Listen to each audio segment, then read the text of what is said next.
नमस्कार। आज हम एक बहुत ही दिलचस्प सवाल पर बात कर रहे हैं जो कुछ स्रोतों के विश्लेषण से सामने आया है। सोचिए, अगर गूगल अचानक से मान लीजिए कल सुबह गायब हो जाए, हमारी डिजिटल जिंदगी का क्या होगा?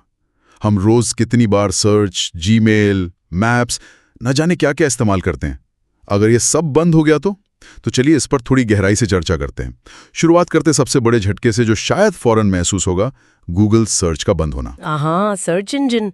सोचिए जरा, अरबों लोग रोज कुछ ना कुछ ढूंढने के लिए इसी पर निर्भर है। बिल्कुल, जानकारी चाहिए, कुछ खरीदना है, रास्ता पूछना है, सब गूगल। तो अगर ये बंद हो जाए, हाँ, विकल्प है जैसे बिंग है, डक डक गो है। लेकिन एकदम से इतने सारे लोग जब उन पर जाएंगे तो शुरू में तो सिस्टम पर भारी बोझ पड़ेगा और लोगों को आदत बदलने भी वक्त लगेगा। हाँ, और सिर्फ बोझ की बात नहीं है, शुरुआती भ्रम, काम रुक जाना, उत्पादकता में भारी गिरावट आएगी।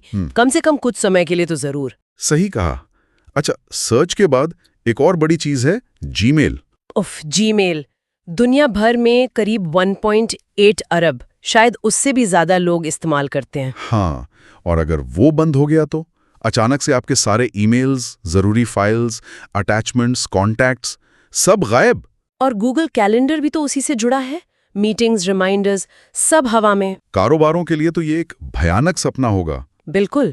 सोचिए, कोई जरूरी डील चल रही हो, कम्युनिकेशन रुक जाए या कोई पेमेंट की जानकारी ईमेल में हो, कितना बड़ा वित्तीय नुकसान हो सकता है। हाँ, ये सिर्फ एक ईमेल सर्विस नहीं है, ये तो जैसे आजकल बातचीत की रीढ़ बन गई है। सही। अच्छा, और फिर आते हैं हमारे स्मार्टफोन्स पर, खासकर एंड्रॉयड फोन। हाँ, दुनिया में सबसे ज्यादा तो वही चलते हैं। और उनमें से ज्यादातर फोन गूगल की सर्विसेज पर बहुत ज्यादा निर्भर हैं, जैसे प्ले स्टोर। एप्स कहाँ से डाउनलोड करेंगे, अपडेट्स कैसे मिलेंगे? बिल्कुल, फिर Google maps, Google assistant, Google drive, files कहाँ सेव होंगी? इनके बिना तो करोड़ों फोन लगभग आधे अधूरे से रह जाएंगे।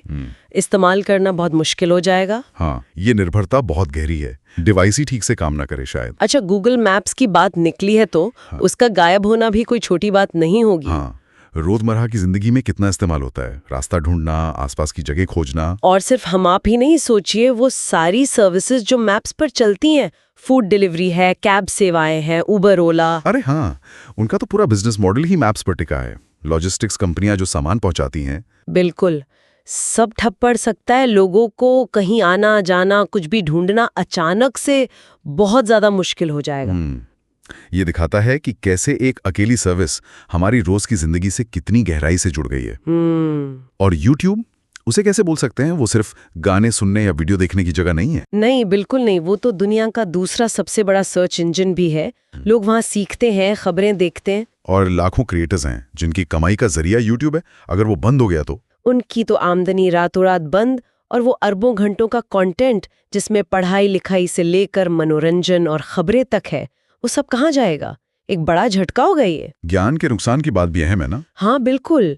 गूगल स्कॉलर है, गूगल बुक्स, गूगल ट्रांसलेट, ये सब रिसर्च करने वालों, छात्रों और जिन्हें भाषा की दिक्कत होती है, उनके लिए बहुत जरूरी है। गूगल ट्रांसलेट कितना तो जैसे दो अलग भाषा बोलने वालों के बीच एक दीवार खड़ी हो जाएगी। हाँ, जानकारी का आदान प्रदान मुश्किल होगा, ऑनलाइन पढ़ाई पर भी असर पड़ेगा। और ये एक बड़ा सवाल खड़ा करता है कि हमने जानकारी और ज्ञान के लिए खुद को बहुत ज्यादा एक ही स्रोत पर निर्भर कर दिया है। ये सोचने वाली बात है। और फिर बिजनेसेस की बात करें तो गूगल क्लाउड है, गूगल वर्कस्पेस, जिसमें डॉक्स, शीट्स, मीट वगैरह आते हैं। हाँ, हजारों कंपनियां, बड़ी और छोटी दोनों, इन पर निर्भर हैं अपने रोज के काम के लिए। गूगल क्लाउड बंद होने का मतलब है कि बहुत सी वेबसाइटें और एप्स अचानक ऑफलाइन हो सकते हैं। और वर्कस्पेस बंद हुआ तो कंपनियों का अंदरूनी कामकाज, फाइलों का आदान प्रदान, मीटिंग्स, सब रुक जाएगा। ये बहुत बड़ा व्यवधान होगा। वैश्विक स्तर पर इसका क्या असर होगा अर्थव्यवस्था पर? देखिए, शेयर बाजार तो यकीनन नकारात्मक प्रतिक्रिया देंगे।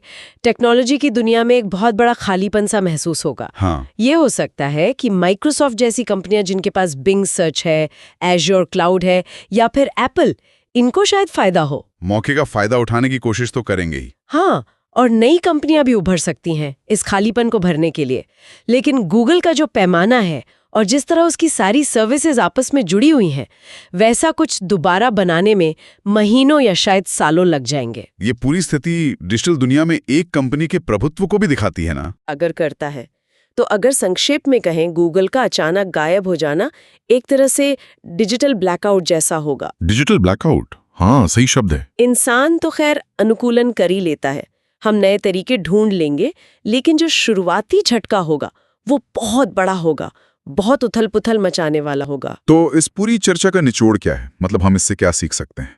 शायद यही कि हम अपनी डिजिटल जिंदगी में किसी एक इकाई पर कितने ज्यादा निर्भर हो गए हैं। हाँ, ये निर्भरता हमें सोचने पर मजबूर करती है। और भविष्य के बारे में सोचने पर भी।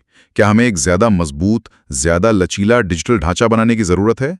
एक ऐसा भविष्य जो शायद किसी एक अकेली बड़ी कंपनी पर इतना ज्यादा निर्भर न हो? बिल्कुल, ये एक अहम सवाल है जिस पर हम सबको शायद सोचना चाहिए। निर्भरता कम कैसे हो, विकल्प कैसे मजबूत हो। सही। तो आज के लिए बस इतना ही, लेकिन ये विचार छोड़ जाते हैं आपके सोचने के लिए। धन्यवाद। धन्यवाद।